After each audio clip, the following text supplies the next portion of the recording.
Good morning friends, स्वागत आपका blue IAS में। आज जो हम सेशन लेकर के आए हैं वो क्वेश्चन आंसर एनालिसिस है। एक्चुअली हम लोग का जो ग्रुप चलता है फिलॉसफी का, उस फिलॉसफी के ग्रुप के अंदर में हम देखते हैं क्या कि बच्चों को बहुत सारी दिक्कत होती है। वो आंसर्स तो हमें लिख करके भेजते हैं, लेकिन उनका आंसर का एक वेल स्ट्रक्चर फॉर्मेट नहीं होता और उन्हें ये भी एक डर लगा रहता है कि पता नहीं सर हम कैसे लिखें और क्या लिखें, ये चीज़ें उन्हें समझ में नहीं आती। तो देखो, इतने सारे कॉपीज़ हमारे पास आते हैं कि हर किसी के साथ फेस टू फेस तो नहीं हो सकते, लेकिन हमारी जो लोग हमारे पेड सर्विस में होते हैं उनके साथ हम लोग लाइव इंटरेक्ट करते हैं। तो हमारी कोशिश यही होगी कि हम आगे से कोशिश करेंगे कि जो भी क्वेश्चंस हम लेकर के आएँ, जो क्वेश्चन काफ़ी इंपॉर्टेंट है, जिसमें कॉन्सेप्ट बेस्ड क्वेश्चंस होते हैं, उसको एनालिसिस कर दें आपके सामने और आपको उसकी एक सिनॉप्सिस बता दें कि सेंसस की डिमांड क्या थी, आपको क्या लिखना है। ठीक है, तो आज हमारा जो सेशन होगा उसका टारगेट ये है कि पहले तो हम ये देखेंगे कि 2021, 2020 और 2019 में पेपर 1 जो आपका धम्म दर्शन और सोशोपॉलिटी का पार्ट है, पेपर 2 में जो फर्स्ट पार्ट है आपका सोशोपॉलिटी का, सेकंड पार्ट है आपका धम्म दर्शन का, उसमें सवाल का ट्रेंड कैसा है यूपीएससी में और यूपीपीसीएस में। फिर उसके बाद एक क्वेश्चन हमने दिया था अपने ग्रुप में कि धम्म दर्शन न तो धर्म है और ना ही दर्शन, क्या आप इसे सहमत हैं? 150 शब्द में लिखना है। ठीक है, अब सवाल ये उठता है कि 150 शब्दों में इस सवाल का जवाब हम कैसे लिखें।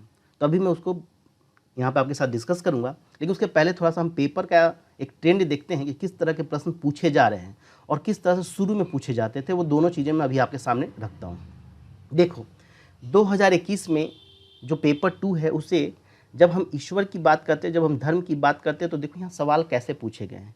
क्या ईश्वर में विश्वास के बिना धार्मिक जीवन संभव है? विवेचना कीजिए। दूसरी सवाल ये था कि क्या आप समझते हैं कि धर्म और नैतिकता एक अविभाज्य है? अपने उत्तर के पक्ष में तर्क दीजिए। दूसरी तरफ न्याय दर्शन द्वारा प्रतिपादित ईश्वर के स्वरूप की विवेचना कीजिए। ये क्वेश्चन 2021 में पूछे गए हैं। वहीं 2020 में आप देखोगे तो यहाँ पे सवाल यह था कि क्या यह स्वीकार है कि धर्मों का इतिहास संघर्षों का इतिहास है? ठीक है, तो क्वेश्चन अब यूपीएससी में खास करके ये पिछले 3-4 सालों में देखोगे तो ट्रेडिशनली क्वेश्चन से वो पैटर्न चेंज है।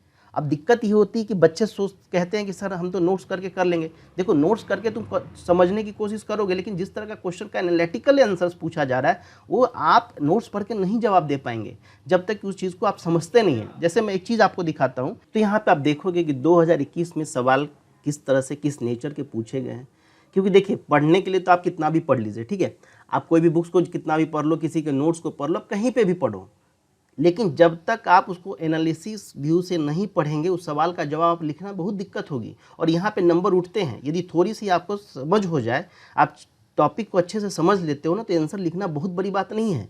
जैसे मैं एक आपको एक चीज़ दिखाता हूँ। देखिए, 2020 का आपने देखा, 2021 का देखा, 2019 का देखो।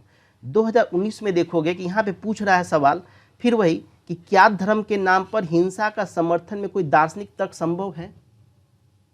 ठीक है, अभी देखो अभी हो क्या रहा है। आज समाज में आप देखते हैं कि आज इंडिया में एक चीज़ बहुत इंपॉर्टेंट होते जा रही है कि लोग सवाल उठा रहे हैं कि जैसे कोई मंदिर है, कोई मस्जिद है, ठीक है, क्या मस्जिद के नीचे मंदिर का अवशेष है या मंदिर तोड़ करके मस्जिद बनाई गई है ना? ये तो हॉट टॉपिक बनी हुई है। देखना यूपीएससी में 2022 में मुझे उम्मीद है कि इस सेक्शन से यूपीएससी आपसे सवाल पूछेगी। और जो मैं ये बार बार बच्चों को कहता हूँ कि देखो, पेपर 1 में उतना वो लोग एनालिसिस नहीं करेंगे, वो स्टैटिक्स पार्ट है, वहाँ पे दिक्कत नहीं होगी। दिक्कत होगी सेकंड पेपर में, क्योंकि सेकंड पेपर में कंटेम्प्रेरी फिलोसफी, ये कंटेम्प्रेरी सिचुएशन, जो कंटेम्प्रेरी करेंट अफेयर्स है, उससे वो जोड़ने की कोशिश करते हैं। आप यहाँ पे देखेंगे कि ये क्वेश्चन जो 2019 में था, आपने देखा होगा कि बीफ के नाम पे या गौ हत्या के नाम पे या किसी साधु को आप चोर समझ करके मारने लगते हो। तो इस तरह की जो चीज़ें समझ में आती है कि यहाँ पे यूपीएससी आपसे पूछना चाहता है कि क्या धर्म के नाम पर हिंसा के समर्थन में कोई दार्शनिक तर्क संभव है? अब बताओ, आप कहीं से नोट्स पढ़ लेते हो या कोई बुक्स पढ़ते हो, क्या इस तरह के एनालिसिस उसमें आपको मिलती है? यदि मिलती है तो दैट्स गुड, अदरवाइज नहीं मिलती है तो ये आपको सोचना पड़ेगा कि आप जिस पेपर्स की तैयारी कर रहे हैं, आप जिस एग्जाम्स की तैयारी कर रहे हैं, उसके लिए आपको ये इन्फॉर्मेशन एनालिसिस पावर आप में होनी चाहिए। दूसरा, जो 1998 और 92-98 के आसपास देखोगे तो क्वेश्चन इन्होंने डायरेक्ट पूछा है, कोई ज़्यादा दिक्कत नहीं है। यहाँ पूछ दिया इन्होंने कि धर्म दर्शन धर्म नहीं है, धर्म मीमांसा तथा धर्म दर्शन के अंतर आलोचनात्मक विवेचना कीजिए। दूसरी तरफ, धर्म में प्रार्थना का क्या स्थान है?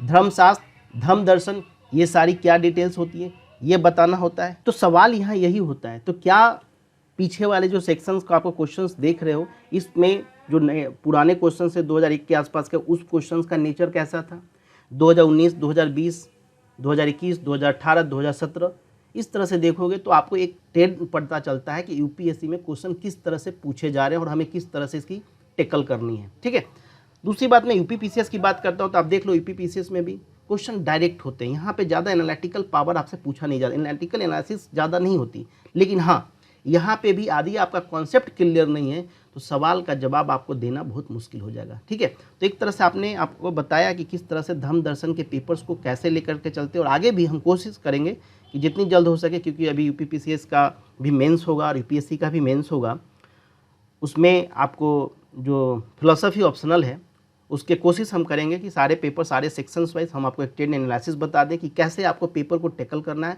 अब कुछ सवालों का आंसर्स आपके सामने हम उसकी सिनॉप्सिस आपके साथ डिस्कस कर लें ताकि आपको यह पता चल जाए कि क्वेश्चंस को टैकल कैसे करना है। ठीक है, तो चलिए क्वेश्चन है कि धम्म दर्शन न तो धर्म है और ना ही दर्शन, क्या आप इससे सहमत हैं? देखो इस पर लिखा बहुत जा सकता है। अब सवाल ये है कि सवाल को समझते कैसे हो आप। हमारे पास बहुत सारे बच्चों के आंसर्स लिख करके आते हैं। ठीक है, अब यहाँ क्या होता है कि ये एनालिसिस का पावर है। आप ना ही धर्म दर्शन को धर्म कह सकते हो, ना ही ये दर्शन कह सकते हो। कुछ बच्चों ने हमें आंसर्स कहा कि सर ये धर्म दर्शन दर्शन है, धर्म नहीं है। देखो धर्म दर्शन न तो धर्म है ना ही दर्शन, ये बात सही है, उसका कारण मैं बताता हूँ, ध्यान से समझो। एक बात बताओ, धम्म दर्शन दर्शन नहीं है, इसका मैं कुछ तर्क देता हूँ। जैसे आपको डिस्कस करना है, आपको इसके आंसर्स लिखने चाहिए थे, उसमें आप एक बात बताता कि देखो दर्शन का काम क्या है। दर्शन को जब तुम देखोगे तो दो भाग में बांटते हो। एक तो तुम तरफ कहते हो कि एक सर समाज का दर्शन हो गया, एक तरफ बात करते हो तुम धर्म का। ठीक है, और ये समाज दर्शन धर्म दर्शन कुछ और नहीं, दर्शन शास्त्र जो है, जो फिलॉसफी है, उसकी एक नई विधा है। ठीक है, दर्शन शास्त्र की एक नई विधा है। क्यों? क्योंकि धम्म दर्शन का उद्भव जब तुम देखते हो तो ये बहुत पुराना नहीं है। आप खास करके देखना कि जो रिनेशा था, पुनर्जागरण जो था, पुनर्जागरण के बाद ये सब चीज़ें आती हैं। क्योंकि दर्शन जो आपने पढ़ा होगा, दर्शन का काम क्या है। दर्शन को जब तुम परंपरागत अर्थों में देखते हो, जो ट्रेडिशनली जो उसकी मीनिंग है, उसका मीनिंग क्या है? उसकी मीनिंग होती है कि क्या करते हो उसमें ज्ञान मीमांसा।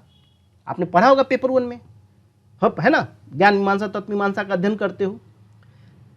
सत्य की खोज करना दर्शन का काम है। जगत कैसे बना, ज्ञान कैसे होता है, ये दर्शन में हम खोज करते हैं। तो क्या बताओ, धर्म दर्शन में क्या तुम सत्य ज्ञान की खोज करते हो?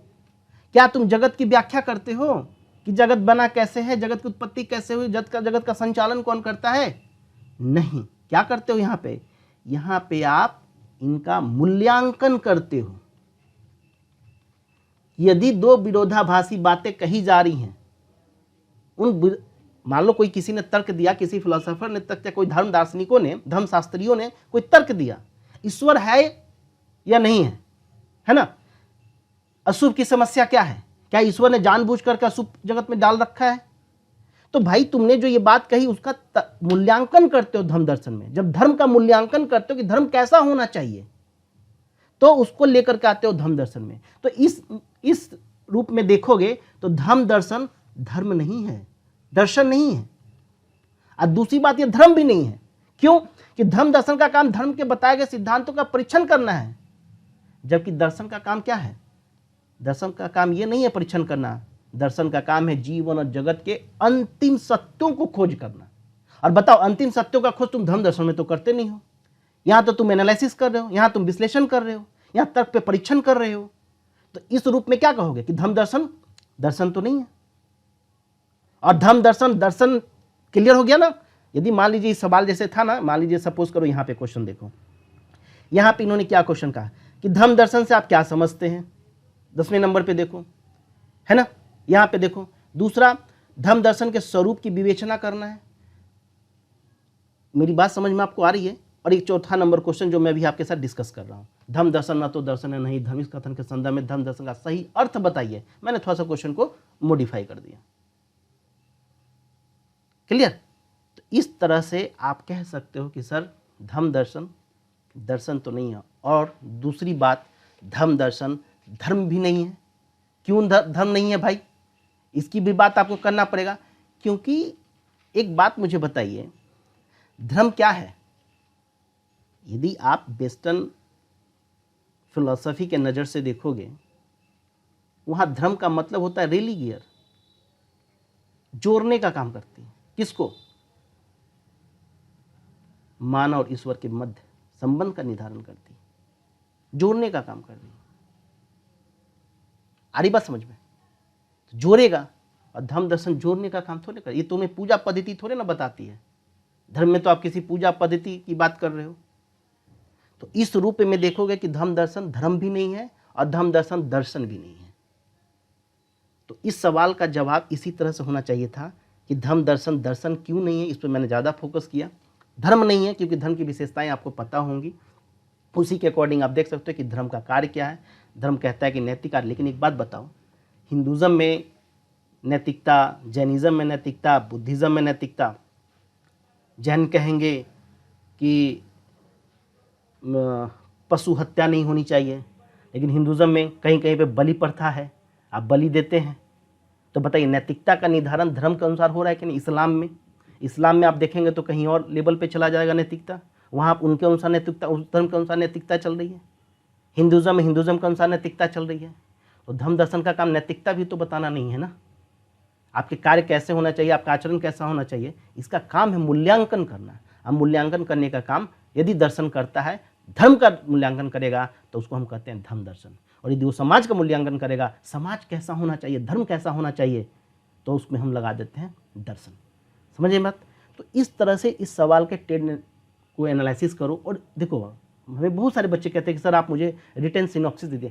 हम रिटन सिनॉप्सिस दे देंगे, उसमें कोई दिक्कत नहीं है, लेकिन आपकी जो सोच होगी ना वो डेवलप नहीं हो पाएगी। क्योंकि सिनॉप्सिस आप लेते हैं, उसको रख करके रख लेते हैं, आंसर लिखा हुआ रहता है, आप रख लेते हैं, लेकिन यहाँ क्वेश्चन तो रिपीट नहीं हो रहा है ना, कॉन्टेक्स्ट रिपीट होगा। धम्म दर्शन पे सवाल पूछेंगे, ईश्वर पे सवाल पूछेंगे, लेकिन उनका पूछने का तरीका अलग होगा। और वो तरीके से यदि आप क्वेश्चन को टेकल करना चाहोगे, तो आप जब तक अपने से मेहनत नहीं करोगे वो नहीं लिखाएगा। हाँ, मेरी ये रिस्पॉन्सिबिलिटी बनती है कि आप लोग जो आंसर्स हमें लिख करके भेजते हैं उसकी प्रॉपर चेकिंग करें, प्रॉपर फीडबैक के साथ आपको दें। और जहाँ आंसर्स आपको लगता है कि सर मेरे ये आंसर्स नहीं समझ में आ रहा है, वहाँ हमारी रिस्पॉन्सिबिलिटी बनती है कि हम उसे चेक करें। हमारी कोशिश यही होगी कि खास करके आने वाले 1-2 साल के अंदर में फ़िलॉसफ़ी को जितना मैं आगे आप लोगों को जितना आसान कर सकूं, हमारी कोशिश होगी कि सारी वीडियोस बना करके यूट्यूब पे डाला जाए। तो सवाल है कि हम लोग कोशिश कर रहे हैं, आप लोग भी तो एक्टिव पार्टिसिपेट कीजिए। क्योंकि जनरली होता क्या है कि एक तो प्रॉब्लम ये है हिंदी मीडियम के साथ, आप जब तक मेन प्रीलिम्स क्वालिफाई नहीं करते, आप मेंस की राइटिंग करते नहीं हैं। और याद रख लीजिएगा कि आपको प्रीलिम्स हो या ना हो, आपको मेंस की तैयारी मस्ट करनी चाहिए, क्योंकि मौका मिलेगा तो फिर मौका चूकना नहीं चाहिए। ठीक है, तो फ्रेंड्स ये था हमारा आज का सेशन। हमने आपके साथ कोशिश किया कि जो भी क्वेश्चंस आपके साथ हम ले करके आएँ वो आपको दिखाएं, और ताकि आप उसको एक मोटा मोटी आपको ओवरव्यू मिले। बाकी कभी भी लगे आपको कि सर मुझे और हेल्प चाहिए, तो आप इंटेलेक्टिव ब्लू पे आप मुझे टेलीग्राम पे मैसेज कर सकते हैं और कॉल भी कर सकते हैं। इसमें नंबर्स भी हम आपको रिटेन डाउन कर देते हैं। कहीं पे भी लगे आपको कि हाँ सर मुझे मदद चाहिए, तो आप मुझे कर सकते हो, कोई दिक्कत नहीं है। हम आपको रिवर्ट जरूर करेंगे। आप व्हाट्सएप पे हाई लिख करके भेज दीजिए, अपना क्वेरीज लिख दीजिए, हम आपको रिवर्ट कर देंगे, हमारी टीम आपको रिवर्ट कर देगी। चलिए फ्रेंड्स, आज के लिए हम रखते हैं। आगे कोशिश करूँगा आगे वाले पेपर्स में जितना जल्द हो सके, चाहे वो वेस्टर्न फिलॉसफी का हो, चाहे वो इंडियन फिलॉसफी हो, चाहे सोशो पॉलिटी का सेक्शन हो, आगे भी धम्म दर्शन में बहुत सारे टॉपिक्स हैं जिसका एनालिसिस होना चाहिए, क्योंकि एक आइडिया आपको मोटा मोटी मिल जाता है ताकि आप लिख सकें। चलिए, थैंक यू वेरी मच।